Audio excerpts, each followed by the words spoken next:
Welcome, dear leaders, to the Speak and Flow podcast, where we dive into unique strategies and stories to help you and your team achieve maximum potential and flow. Today, I have a truly amazing leader in the leadership development world. He's in the industry and he's out speaking. He's an author. He's a founder of Massimo Backus Leadership. Hi, Massimo. Melinda, it's so nice to meet you. I am so glad. I'm excited to dive into your unique story today. Before we get in there, can you share with us what are you excited about?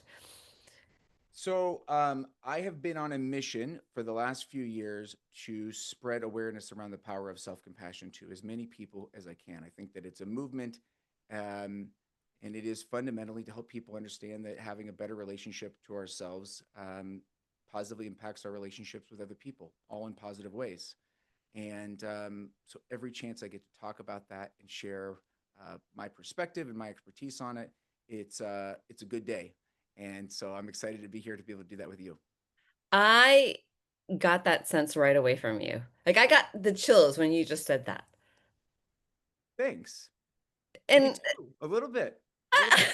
that's, I mean, to have the self-compassion, can you dive a little bit more because we have self-compassion for ourselves, how does that help others? Well, the way that we treat ourselves impacts the way that we treat other people, and I think we'd all like to believe that that's not the case, Right. um, but the research would show that it's fundamentally true.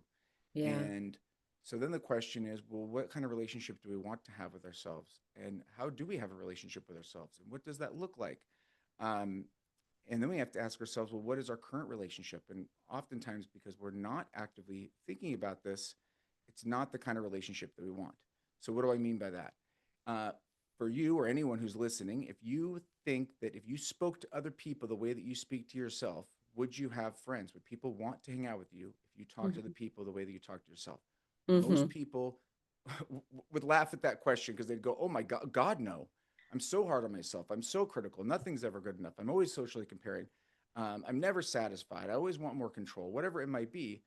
Like, well, then that's the crux of the issue, right? Why do we treat ourselves so much more poorly than we treat other people? And why do we hold on to the myth that um, we're only treating ourselves badly, other people don't actually get impacted by it? It's Mm-hmm. fundamentally not true, because all of the behaviors that we do that we want to change that make us a less effective communicator or manager or leader, it all comes back to the way that we are treating ourselves. How do we handle um, failure, setbacks, um, whether we're getting external validation that we seek or not, social comparison?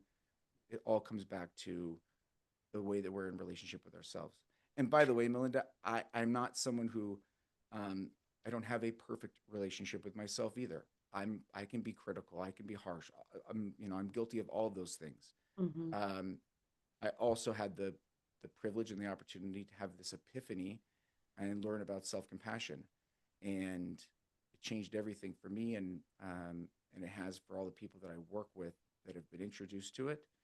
Um, and just imagine a world where people had a more loving relationship with themselves. Like what's possible? What could be different? Uh, I don't know exactly what that looks like, but I know it's not bad. Right. It's going to be way better. I'm on that train. I'm on that movement with you. Let's Yeah, go. girl. Let's Yeah, let's go. go. So Yeah. how does that relate? Can you share one story about how you put this into practice on stage? How did you have self-compassion when things did not go well? Yeah, I mean, I find that every time that I'm on stage giving a keynote or addressing really any audience for that matter, there is an opportunity for me to practice self-compassion because I'm a human and mistakes happen. Uh, Sometimes they're in our control, sometimes they're not.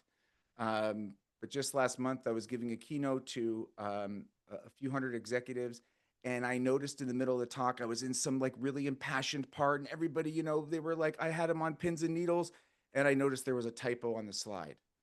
And I was like, oh shit, because these slides are really big up on stage. So I was like, if I saw it, I'm pretty sure that everyone else there saw it. And I knew there would be people in the room that were those that pride themselves on being nitpickers and being able to pick out typos on slides. So I was certain that they saw it. Hmm. And it wasn't a scripted part of the talk, but I realized, well, this is a moment to actually demonstrate self-compassion, Hmm. because self-compassion has three main parts. The first is self-awareness, meaning I was aware in that moment that my inner critic was going wild. How could you have this typo? How come you didn't catch it? You looked at these slides 1,000 times before. You've given this talk so many times before. What a fool. You embarrassed yourself, so on and so forth. Yeah. The second thing is common humanity and a connection to the people. And what I realized in that moment is that this is not the first time this has happened to me. And that I'm not the only person that it's happened to.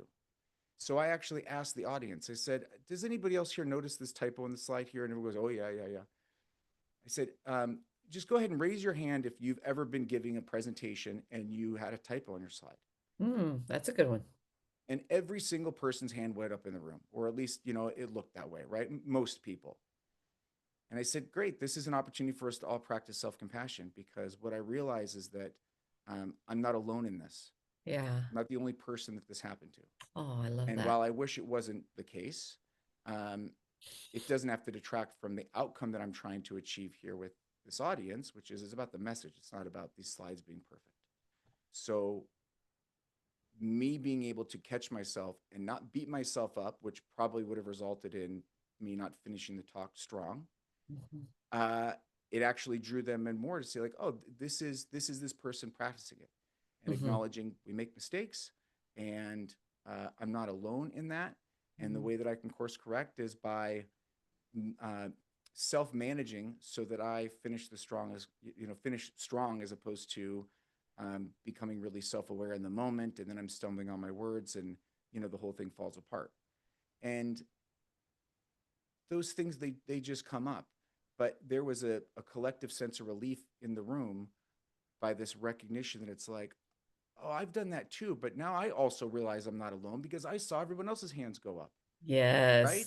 Powerful moment. Because those are the little seeds of shame that we take with us throughout our careers. We make a mistake, and they kind of add up, and we put them in this like little piggy bank of shame that we carry with us as leaders, that we don't Yeah. want anyone to know about, and we certainly don't want to mention it or talk about it, Mm. but it happens.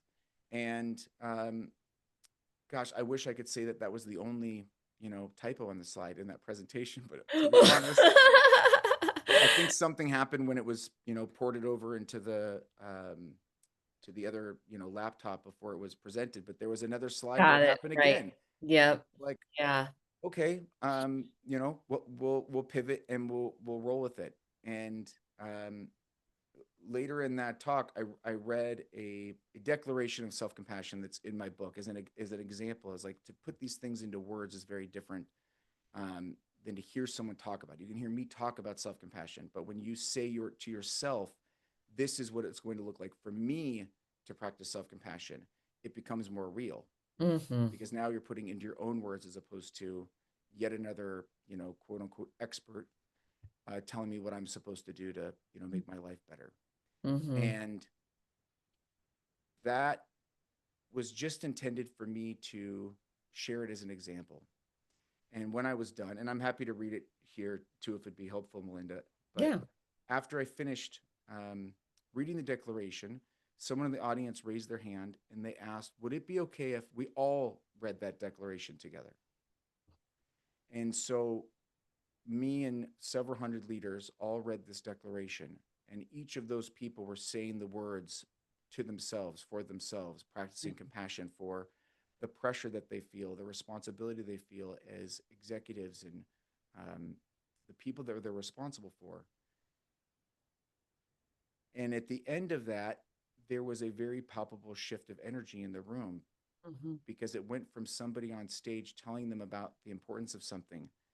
For them, they had a very visceral reaction to what it felt like to say these words of kindness Hmm. to themselves that they have not maybe said ever, or very rarely. I love that. I mean, for them to have that visceral sense and shift. And I think you're right. I mean, because a lot of these leaders, executives, they put so much pressure on themselves, on other people, and then not even really understanding or realize the impact that they have when because I think they're always on the chase. They're always on the go, trying to meet objectives. There's just a lot of pressure.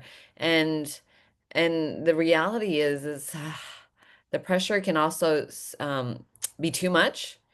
And then we forget to have self-compassion when things don't go as planned, which will happen a lot these days. And so, how do we treat ourselves when, not if, but when things don't go as planned? Yeah. And I think people often mistake self-compassion for self-pity or a sign of weakness. Yeah, And it's the complete opposite is true. And all of the research totally. that's been done over the last 20 years around self-compassion, those that have a regular practice of it are actually more resilient in the face of adversity. They Yeah, have a greater ability to be agile in learning and take greater responsibility for their contribution to something. yeah. So it actually promotes the qualities that we want, but we have to get over this kind of disbelief that by being kind to ourselves that we'll lose our competitive edge, and it's Right. fundamentally not true. I um, totally agree. Right. Because I think if they, yeah, they think that, oh, if we lose that, they're going to lose our competitive edge. We're too nice to ourselves. We're going to slack off. yeah, yeah, and it makes sense. I can understand why somebody would think like being nice to myself, like then I, well then maybe I won't care as much. It's like no, the complete opposite is true. Yeah. um, it's Well, because beating ourselves up doesn't be, actually make us more effective.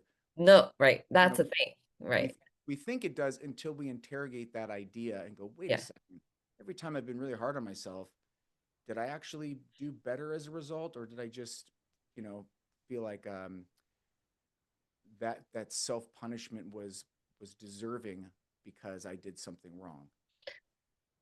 And usually what I find is when I'm in that mode of self-punishment or critical, then I can go into a situation with that lens. Oh my gosh, I'm gonna mess up. Oh no, this has to be perfect. And then when I'm in that state of everything has to be perfect, this is not gonna go well, then it has more likelihood to have that outcome. Yes. It's like when you're riding a bike or a Right. motorcycle, you want to look to where you're going to go, Yes. right? Well, if you're looking for the problems or the things to trip on, then you'll probably trip. Right.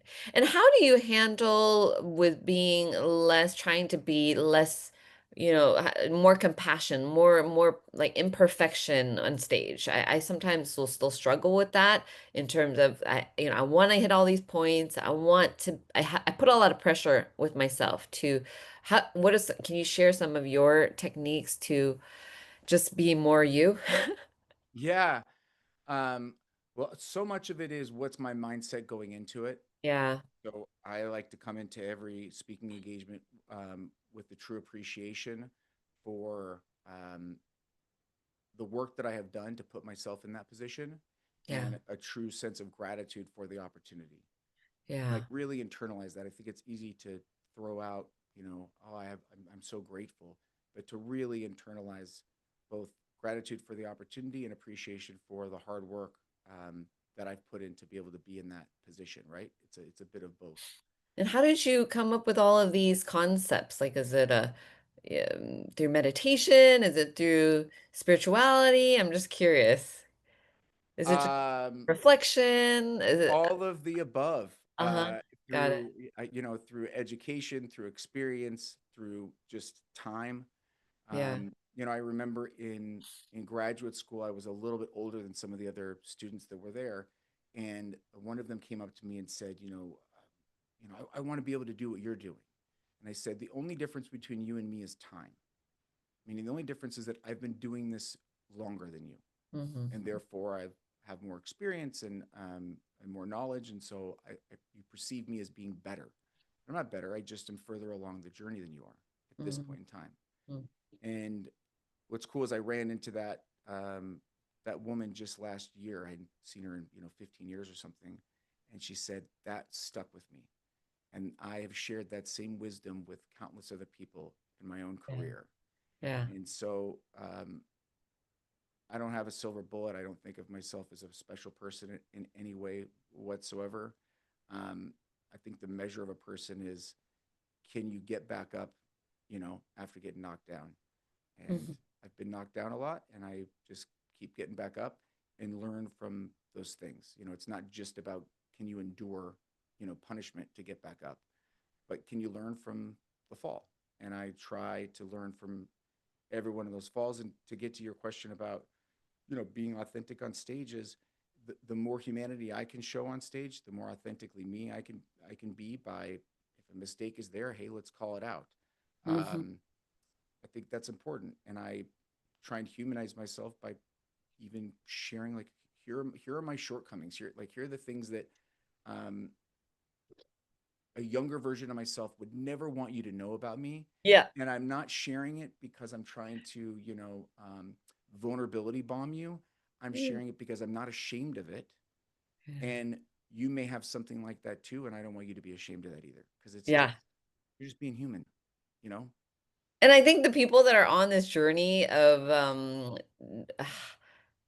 sometimes we have these situations that put us in these type of where we can make a choice to hide it or to share it, right? I think like I've had so many recently situations where I was almost forced to be like, in that moment, am I going to try to hide this imperfection or am I going to share it and connect with other people? And I love what you did was raise your hand if you've ever felt this way, and let's just all connect at this level. And so I love having that in my back pocket, because I know there's going to be other moments where things don't go the way I want, and then so I have opportunity at that moment to like you said, like you connect, share it, even not to try and make people, it's just because it's a part of me, because I'm not I'm accepted of it. It's more of me showing and leading by example that we're Yeah. Yeah. I guess that's one of the benefits of talking about self-compassion, Melinda, yeah. is that there's lots of opportunities to Yes. say, hey, case in point, Case in uh, point. here it is, this just happened.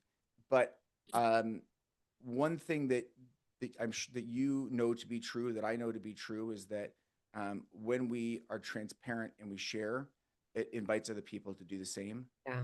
And this is not this isn't the type of work that we do in isolation. Yeah. Self-compassion isn't a selfish act.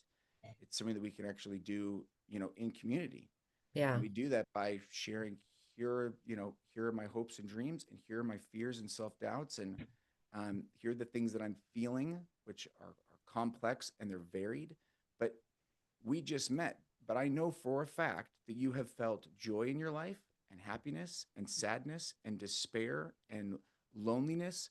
Why do I know these things? Because you're a human. And where we get lost as leaders and executives is we disassociate from those things. Well, now that I have this title or this pay or this size organization, I shouldn't be feeling these things anymore. So I'm going to distance myself from them, as opposed to realizing we're all human. When there's uncertainty, we can feel fear. That's normal. That makes sense. And once we are aware of what that feeling is and we can actually name it in a tangible way, then we can do something with it. And Mhm. that's the empowering piece of this, right? If we make a mistake on stage, if I name what it is, well, now I'm not alone in the shame of what it is. Now it's something that's like, hey, it's ours. How can we Mhm. make this a learning opportunity? And Yeah. I hope that I will never use that as a crutch, you know, um, but I do think it's a powerful like rubric for, you know, creating value in learning. Hmm. I love it that we're doing it together. I have one more question before the last question. Just, and I don't know if you know if this is part of your book, but is how is compassion, self-compassion tied to self-forgiveness? Yeah, they're really closely related. Mm. I think that um, self-compassion is about being able to offer ourselves empathy, understanding what it is that we're feeling, and then do something to support that or alleviate that. If it's a negative feeling, what can I do to make myself feel better? Hmm. um, and in a productive way. I'm not talking about like a escapist behavior, like you know, shopping makes me feel better. Like that's not necessarily a healthy, sustainable thing to do, or Right. kind of vices. Um, and in the practice of self compassion, we end up uncovering the things that we're holding on to that we need to forgive ourselves for, because they're Yeah. often signals of a difficult feeling that we're having. So they're really closely related. And self-forgiveness is an incredibly powerful thing to do. It's very difficult. um, Before starting my coaching firm, I spent my career in the corporate world, and I got fired. It wasn't a restructuring. I can't hide behind any, story of, it was just the business decision. Um, and it was awful. And I realized that I had so much shame around it and guilt that I didn't want to talk about it. And it was something I didn't want people to know. Um, but I had to forgive myself so that I could do that, because I didn't want that to be something that I felt like I needed to hide. Then it would still own me, right? Mm-hmm. It would have power over me, as opposed to it's something that happened, and you learn from it. But I also wanted to forgive other people that were a part of it, because I didn't want to hold on to resentment towards them either. Um, and yeah, they are really closely related. And self forgiveness is a tricky thing, but if you can do the hard work to actually get through it, it's very freeing to Yeah. uh, the things that we once had shame about, to be able to just own them as a part of, like, that's a part of my story. And if you're going to share your story, I'm happy to tell you about all the highs, but if you're going to hear those, then you should probably hear about the lows too. Mm-hmm. Because no one's story is as clear as our resume suggests, where it's just like high point, high Right. point, high point. Right. But that's not the whole story. Right. Right. Oh, it's so powerful. I love that. And what would be out of all of this, because you've shared so much wonderful insight with compassion and self-compassion and letting go of perfection, and also just that last piece with forgiveness. What would be that one leadership golden takeaway that you want the audience to remember? This idea of being kind to ourselves can be really difficult. Mm, And so sometimes it's easier to start from a kind of a positive place. And the inverse is like, when do I trust myself most? And so I would encourage the people listening, if they journal or have some sort of reflective exercise, to ask themselves, when do I trust myself most? What are the mhm, conditions that exist when I trust myself most? And what mhm, do I notice that is different about me when I'm coming from a place of self trust? Whether it be how I communicate, how I make decisions, how I relate to other people, um, because that's what we should all be striving for. mhm. And self trust is something that is in our control, you know. Um, and oftentimes when we don't trust ourselves, it's because we're stuck in social comparison. And if we're Mhm. always trying to see how we stack up to other people, then we can't trust ourselves, because we're not actually basing it off of who we are. We're basing it off of who someone else is. Yeah, yeah. So we want to anchor in on those moments, right? There are those moments that you do trust yourself, because, yeah, then it could start get so confusing when you're looking to other outside sources. So anchoring back to the trust within ourselves and those times when you did trust yourself. Yeah, and when Yeah. we a mistake happens on stage, Yeah. we want to be able to trust ourselves. Like, Right. all is not lost. Right. This is just a pivot. That is what I tell people when we're practicing about public speaking or talking about public speaking. It's not the practice of your talking points. It's the practice of of trusting yourself. Yeah, That's what you want to practice. beautifully Love said. it. Wonderful. Thank you, Massimo. Really appreciate your time and your expertise. And so, can you share more about how people can find you? You could talk about your book. MassimoBackus.com. I just Google Massimo Backus. I think I'm the only one that's out there. And my book is called Human First, Leader Second: How Self-Compassion Outperforms Self-Criticism. And please check it out. And again, I'm on a mission to spread the word about this. I see a world where we all are better equipped at having a kind and loving relationship to ourselves. That is the world that I want to live in. I'm with you.